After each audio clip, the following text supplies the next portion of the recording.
Sekarang kita masuk pada bagian yang kedua, yaitu tentang asumsi, postulat, dan hipotesis.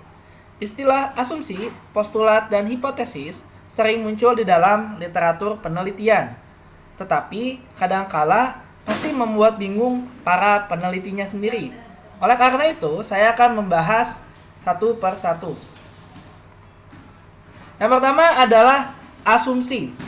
Asumsi, menurut Kamus Besar Bahasa Indonesia, asumsi dapat diartikan sebagai 1. Dugaan yang diterima sebagai dasar. 2. Landasan berpikir karena dianggap benar. Sehingga bisa diartikan dengan kita menerima suatu keadaan apa adanya, sehingga suatu keadaan atau situasi dapat dibuat menjadi sederhana. Contoh penerapan asumsi yang sering kita gunakan, misalnya dalam bidang mekanika fluida atau perpindahan panas, seringkali kita asumsikan bahwa suatu fluida adalah fluida yang incompressible, kemudian kondisi terjadi pada keadaan tunak atau keadaan steady state. Nah, yang berikutnya adalah postulat.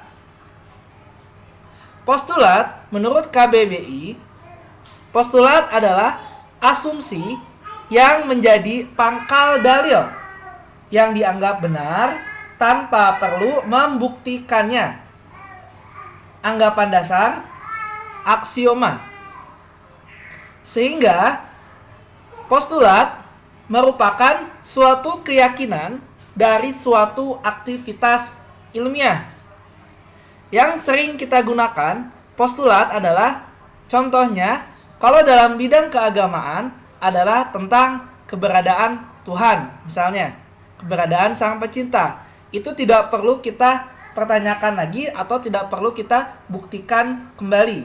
Atau dalam bidang fisika kita mengenal yang namanya postulat Einstein, yaitu postulat tentang kecepatan cahaya yang selalu konstan di kerangka inersial manapun. Yang ketiga, kita lanjutkan adalah hipotesis. Ini sudah kita bahas. Hipotesis merupakan pernyataan dugaan dari suatu proposisi yang ingin dibuktikan oleh peneliti. Apa yang dimaksud dengan proposisi? Proposisi menurut KBBI adalah 1. Rancangan atau usulan. Yang kedua, dalam bidang linguistik sering disebut sebagai ungkapan yang dapat dipercaya, disangsikan, disangkal, atau dibuktikan benar tidaknya. Misalnya, dalam hipotesis, kita memiliki permasalahan ingin mencari suatu material yang dapat tahan pada suhu tinggi di liquid metal. Nah, kemudian hipotesis kita adalah kita menghipotesiskan misalnya suatu logam X. Logam X ini dia handal pada kondisi liquid metal di suhu tinggi. Ini didukung oleh fakta-fakta yang sudah kita ketahui. Baik, sekarang kita masuk ke bagian pertanyaan.